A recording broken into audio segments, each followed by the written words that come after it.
Greetings and salutations, magical chemists. Welcome back. I hope you're ready to dive into the glories of acids and bases. Let's go ahead and review the two distinct types of acids and bases we use in chemistry. There's the Arrhenius definition and the Brønsted-Lowry definition. In the Arrhenius definition, we focus on what particle each species can donate. An acid, for instance, can donate a proton, or an H+, whereas a base can donate hydroxide, or OH-. In the Brønsted-Lowry definition, an acid is still an H+ donor, but a base has now become a proton or H+ acceptor. It's important to note that the Arrhenius and Brønsted-Lowry definitions of an acid are identical. It is only in the definition of a base that they differ. Before we go further into the glories of acids and bases, I wanted to remind you that although we talk about H+, a proton or a hydrogen ion, a lot, in fact, they are so reactive they actually cannot exist by themselves in water. Instead of being alone, they end up hooking up with water molecules to form the hydronium ion, H3O+. Now, chemists, being the lazy humans that we are, will often say H+ and H3O+ interchangeably. So you have to be aware if we're using one, we mean, like if we say H+ because we're lazy, we still mean hydronium because that's the only state that it actually exists in. Okay. Now, we talked about the two different definitions, but chemists prefer the Brønsted-Lowry definition because it illustrates the reversibility of acid-base reactions. Equilibrium is delicious after all. So, for instance, we look at the Brønsted-Lowry base, NH3, ammonia, and how it reacts with water. So notice, NH3 all by itself, nice little base. Well, maybe not so nice. Look what it did to the poor water molecule. It stole a proton. Gasp. That's what bases do. They steal, or, well, if you want to be polite, they accept protons from another chemical species.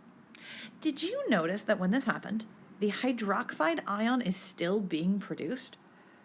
So no matter what in a basic solution, even if it's Brønsted-Lowry base but not an Arrhenius base, hydroxide is still produced. It's just in this case, it's what is being produced from water after NH3 removes the proton. Speaking of NH3, it is important to know, memorize. NH3 is a weak Brønsted-Lowry base. It's one you just have to know. Most of the other bases that we deal with in AP chemistry will be Arrhenius and Brønsted-Lowry bases. So you'll see the OH in their chemical formula, but not NH3. All right, let's talk some basic or acidic definition, shall we? Well, a monoprotic acid, just like its name suggests, donates a single proton. Or I should say, is capable of donating a single proton, whereas a diprotic acid has two donatable protons. And a polyprotic acid is just, well, it's unspecific. It has multiple H's, so you could have phosphoric acid with 3 donatable hydrogens. But something to watch out for. In a given reaction, acids only donate 1 proton at a time. This will be important later, I swear. And as you might guess, a polyprotic base, well, this is a base that's capable of accepting more than 1 proton. These are going to be your anions that have a -2 or -3 charge. For instance, phosphate, oops, that's not a highlighter. Phosphate has room to accept 3 protons. Hydrogen phosphate has room to accept 2 more protons. So those are considered polyprotic bases. All right, one more word or pair of words. Okay, amphoteric is the older word that is used, and then amphiprotic is the newer word that's starting to come into fashion. So I figured it's good to know both. They both mean the same thing. They both mean a substance that can act as either an acid or a base. Water, of course, is a classic amphoteric compound. So water can act as a base, which means it's going to accept protons. So if you put water and hydrochloric acid together, of course the hydrochloric acid is going to donate that proton, producing a chloride ion, and its proton gets donated to water to form hydronium. But if you put a base with water, then water is acting as the acid, which is actually exactly what happened when we looked at the reaction that occurs when you put ammonia in water. In this case, ammonia steals, or you could say water donates, a proton to the NH3. So water turns into hydroxide. And ammonia becomes the ion ammonium. You may be wondering, for things that are amphoteric, well, how am I supposed to know? It's an acid here, it's a base there. You have to look at what happens to it. When water is acting, that's not an acid, When water is acting as a base, well, a base, just by definition, is going to gain a proton. So it gained a proton, that means you knew in retrospect it was acting as a base. When it's acting as an acid, well, you may remember the generic form for an acid is HA because it's something hooked up with hydrogen. And at the end, well, hey, look at that, the H was stolen. So you have to see what happened. And that's how you determine whether something was acting as an acid or a base. There's some terminology we use to help you out with this. It's called conjugate acid-base pairs. Well, when you're looking at a Brønsted-Lowry acid-base reaction, the original base becomes an acid in the reverse reaction, and the original acid becomes a base in the reverse reaction. So the reactant and the product it turns into is called a conjugate pair. You'll always be able to identify conjugate pairs because they differ by exactly one proton. So let's see what this looks like. So in a generic example, notice HA, that's the generic acid, haha. Well, it's hydrogen hooked up with the anion A-. So this is our acid. And we know this because when you look at the product side, it has lost its proton. Poor little acid. Well, now we call it the conjugate base. So the conjugate is always the opposite chemical species because now A- has space to gain a proton, which makes it by definition a Brønsted-Lowry base. When you look at B, well, our Brønsted-Lowry base, when we look at the products, B has gained a proton, becoming the conjugate acid, because now it has a proton that is available to donate. So the pairs, the conjugate acid-base pair, are the reactant and the thing it turned into. Remember, they differ by a single proton. So if we look at this using just more generic terminology, you'll notice we use HA as the acid and A- is a conjugate base for its pair. So HA and A- are one pair, which means the water, which is in this case acting as the base, and H3O+, the conjugate acid form, are the other conjugate acid-base pair in this reaction. Notice within the conjugate pair, they differ by exactly one proton, and that's it. Now, just by convention, we say that whatever the reactants are going to be the acid and the base, which means the conjugate acid and conjugate base are the products.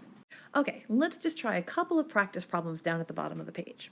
Okay, for the given reaction, before you identify the conjugate acid-base pairs, it's important to identify which chemical species is the acid, the base, the conjugate acid, and the conjugate base. So take a moment and try that first. When you're ready to check your answer, unpause the video. Okay, how'd you do? Hopefully you have identified the base as NH3 and its conjugate acid as NH4+. So the acid must have been the water, and OH its conjugate base. So now you're going to identify the two conjugate acid-base pairs that exist in this chemical reaction. So go ahead and try it. When you're ready to check your answer, you know what to do. Well, there you have it. They're even color coordinated for you. And it doesn't matter which order you wrote them in. Okay, so that's one way these questions can be asked. And I actually find in the context of a reaction it's a little more straightforward. But you can also be asked questions where you're just given an acid or a base and expected to identify what its conjugate would be. So what you have to realize is if something is an acid and you want to identify the conjugate base, you have to remember by definition an acid donates a proton. So the base has to be what happens when a proton is gone. So when HCl donates a proton, well, the chloride ion is going to be the conjugate base. So I would like you to go ahead and try these delicious practice problems, and when you are ready to check the answers, unpause the video. Did you see the typo that made me cry? Hydrogen phosphate has a 2- charge, which means its conjugate base will be phosphate, PO4 3-. Now, when you're going backwards, you are given the base, and you're trying to find the acid. In this case, bases accept a proton. So you need to basically add in a proton. And yes, I will never get tired of that joke. So sulfuric acid is the conjugate acid, or well, the acid that produced the conjugate base, HSO4-. All right, if you haven't tried them yet, take a moment and do these last three, and then when you're ready to check, unpause the video and I will give you all three answers at once. Ooh. Okay, how did you do? One thing I want to make sure you notice is that the conjugate acid of the base HPO4 2- is not phosphoric acid. It is dihydrogen phosphate. It still has a charge. Remember that conjugates can only differ by a single proton. You cannot add both protons back. Okay, speaking of phosphoric acid and the naming of acids, that might be something you don't remember so well. So let's go ahead, skip page 4. We'll do that in class, but go to page 5. Let's review the naming of acids. Okay, there are two different types of acids that we have to know how to name. There are binary acids. Now, binary acids, just like the name suggests, contain two different elements. It is, of course, an acid, so it's an H plus one other thing. So in this case, and it's usually going to be one of the more electronegative things, these are the ones that start with the prefix hydro. Hydrochloric, hydrobromic, hydroiodic, hydrophosphoric, all the hydros must be binary. That is the biggest mistake in all of acid naming. If it has the prefix hydro, not hypo, hydro, it must be binary. It cannot have a polyatomic ion. So I might have circled that slightly obsessively, but that's okay. It's an important point. Also, remember that you do have to balance out the charge. So just because it's binary doesn't mean there has to be exactly one hydrogen in one of the other elements. Notice the nitride, whoops, not a highlighter, the nitride ion is N3-. So if you hook up N3-, you are going to need 3 H's to cancel that out. So hydronitric acid, not very common, but a thing, is H3N. Because the 3 positive hydrogens cancel the 3 negative on that nitride ion. Okay, so those are the binary acids. Let's talk oxyacids, that is. Oxyacids, well, again, like the name suggests, this time they are acids, so they have hydrogen, but they also have oxygen and a third element. What that pretty much means for us is that they have a polyatomic ion. When you are naming oxyacids, it is essential to remember they don't have a prefix, which basically means no hydro. This can be a little misleading because the names of oxyacids are based on the name of the polyatomic, and some polyatomics kind of have prefixes, right? Like, because there's chlorate, and then there's perchlorate and hypochlorite. And if the name of the polyatomic has like a per or a hypo in front, you have to keep that when you're naming the acid. But the most important thing for the naming of oxyacids is to recognize that basically the ending of the acid name depends on the ending of the polyatomic name. It could either be ate or ite. For polyatomic ions that end in ate, the ending will be changed to ic. But if the name ends in ite, then the ending of the acid will change to us, O-U-S. I realized I forgot to talk about the ending when I was talking about my binary acids. Binary acids always end in ic. How icky.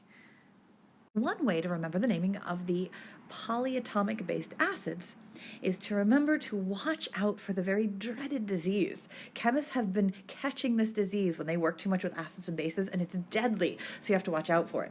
But if you remember the name, you can also name your acids. It's called adic-itis. Sounds terrible, doesn't it? So if we look at an example, notice H2SO4. Well, SO4, of course, is sulfate. So as an acid, this becomes sulfuric acid. But H2SO3, well, the polyatomic ion here is sulfite. So this is known as sulfurous acid. So acid naming is just another reason to know your friendly neighborhood polyatomic ion names. Like you needed another reason. Okay, so the general pattern is given above because, of course, remember we've got our ates and our per-ates, our ites and our hypoites. Well, that becomes ic and per-ic. I know, it just sounds weird. And then us and hypo-us. So notice, the per and the hypo don't go away. They're still there. All right, yay, I know you're truly excited. It is time to practice. Yum! So you should totally pause the video and try these. Yes, oh yes, oh yes. And then when you're ready to check your answers, unpause the video.